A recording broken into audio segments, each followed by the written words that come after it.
The only thing good that came out of Madam Web was the ascendance of Sydney Sweeney, and I've said this on multiple occasions, I like Sydney Sweeney.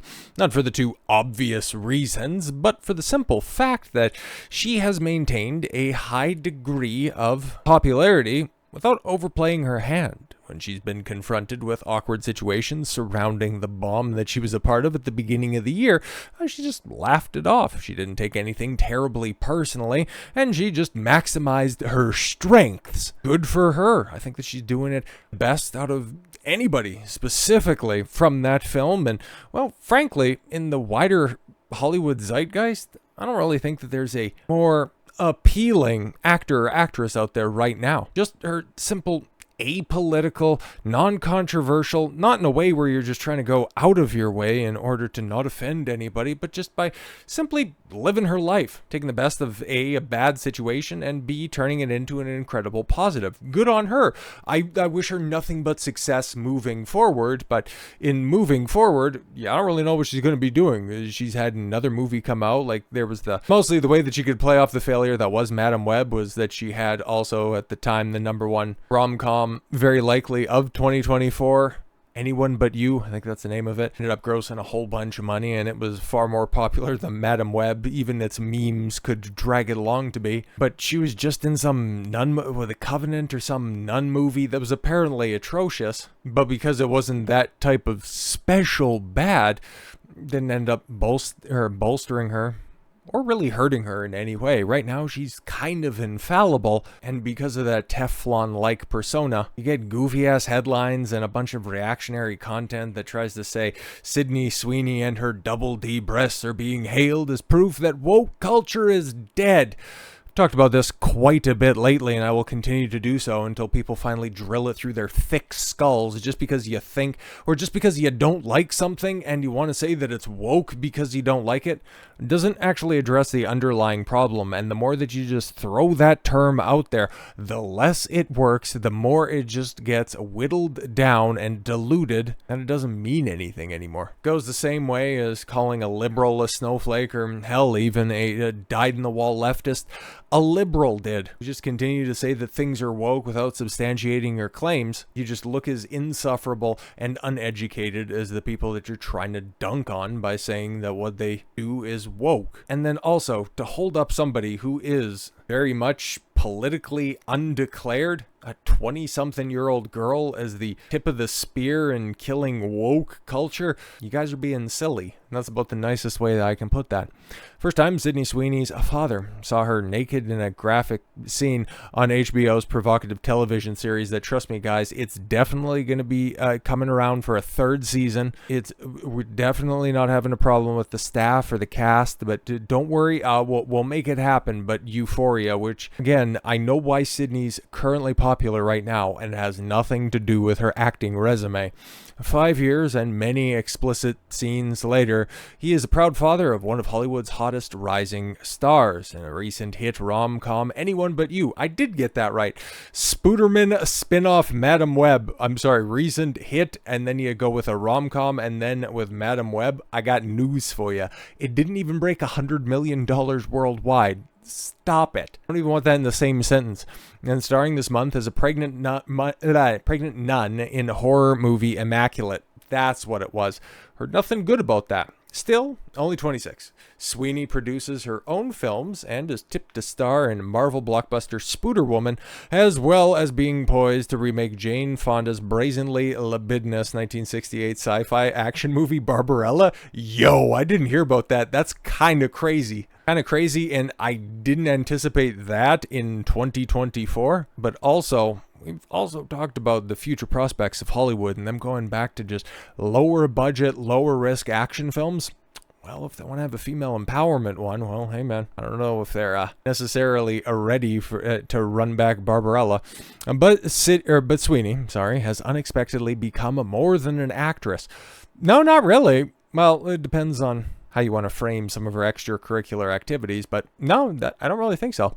The all-American blue-eyed blonde with corn-fed curves has become a cultural phenomenon. Yeah, I guess. There was a time in February and in March where she was kind of a meme unto herself. mostly due to her wardrobe choices and her ability to just show up on seemingly any red carpet and get the most attention possible. Very simple explanation, but I guess we're just up here on level 1. This guy's out here, level 5 and beyond. Her unashamed sexuality embraced by Americans' conservative right, because there's no better simps on planet Earth than TradCons. As proof that woke culture is dying, if not already dead. No? I don't get it. I'm not as big-brained as this individual, okay? I'm just down here in the 140s club, okay? I haven't transcended into the 300 IQ club. Please enlighten me. Hailed by Republicans as the poster girl of a long overdue cultural shift away from political correctness, an incredulous headline of one of Canada's biggest newspapers, the National Post, asked, are Sydney Sweeney's breasts a double D harbingers of the death of woke?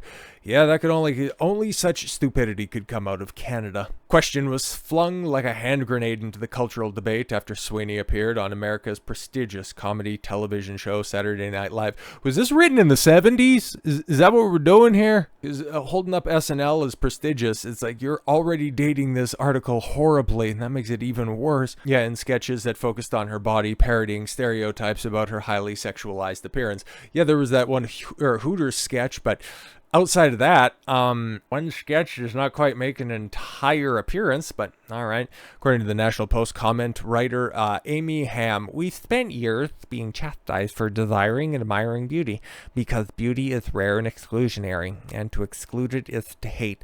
So we've been scolded to attempt by today's diversity, equity, and inclusion fanatics. We're supposed to admire Sweeney, I keep on to call her Sweeney.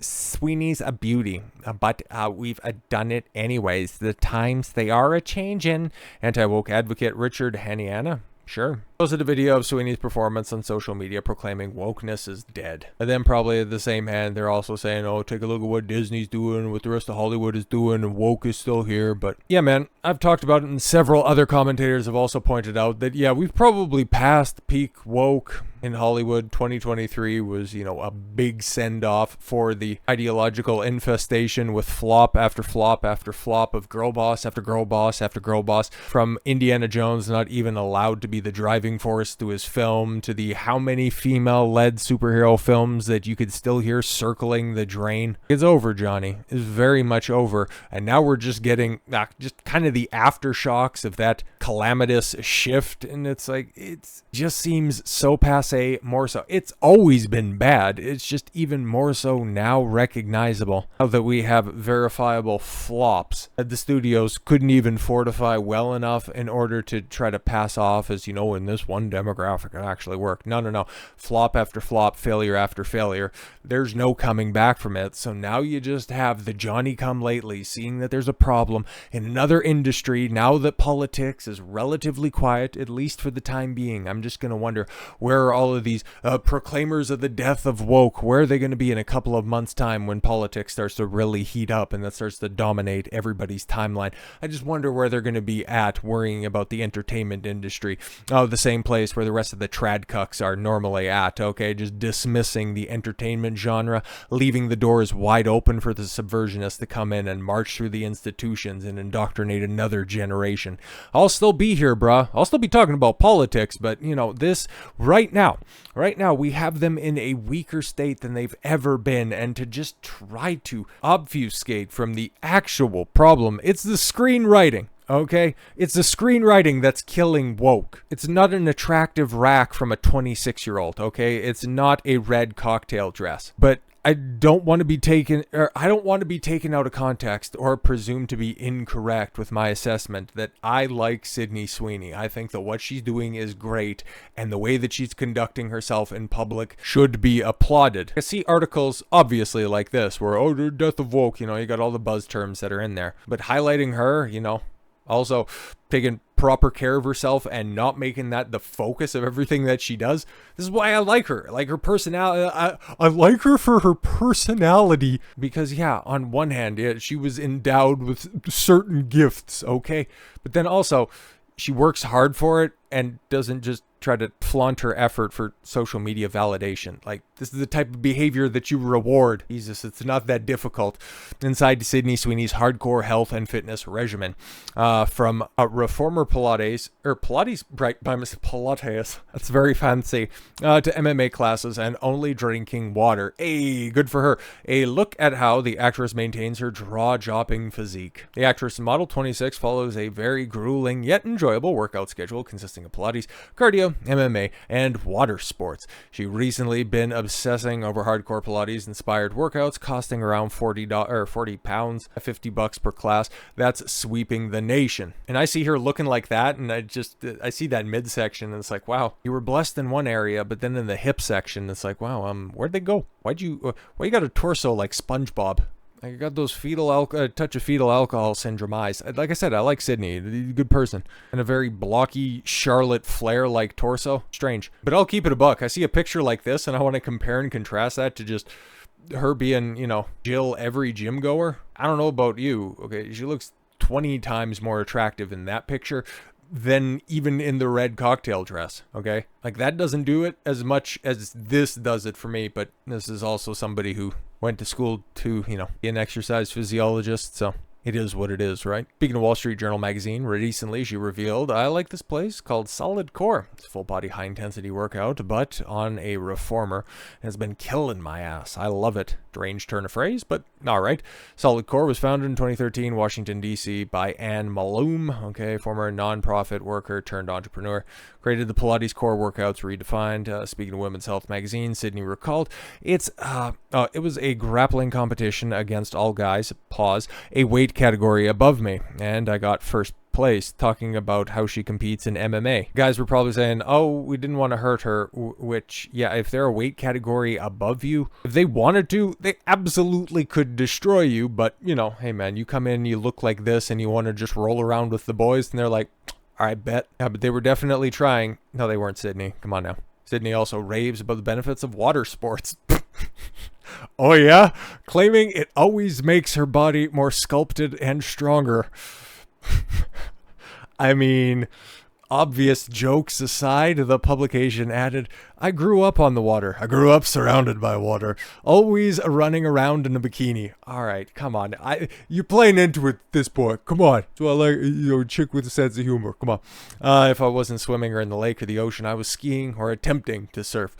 I see such a change in my body after an entire summer. My arms are stronger, more sculpted. My abs are rock solid. But let's keep it a buck. When she talks about being on water, she's also a 26-year-old, very attractive blonde in 2024. So by, being out on the water, you know that she's on a yacht. And you know what they say about chicks who are on yachts? Well, they got. But hey, man, when I see articles like this, when I see the way that she conducts herself in public, whenever I have the opportunity, because I will take every other opportunity to just dunk on these. You can even see them in the margin. Like, you got those old-ass Kardashians that are out there just still trying to shape the narrative that, attractive at any age. What is it? She's showing off her, or rather trying to, change the idea that, bodies are beautiful at all sizes. Like, yeah, we've heard that pablum for the past 20 plus years. But when asked, okay, what do you find more attractive? Some bitch who became a beach ball because she ended up catching a spare load and trying to push out just some other do-nothing parasite, or one of the biggest names in entertainment right now. What do you think is more attractive? There is a marked, objectionable, or rather objective difference between the two. Society is going to go ahead and push all of those over-the-hill post-wall bitches. When you have one that's in her prime, not trying to do anything really, not trying to push an ideology, just simply trying to live her life, and in my estimation, doing it about as well as anybody else in her position has for a very long time. You got to applaud one, deride the other, and then allow for the public to decide on their own, unassisted, who's doing it the best. So with all that said, thank you all very much for the gift of your time. I've been Don Consuelo. I want you to follow your gut and get after it. Take care, everyone.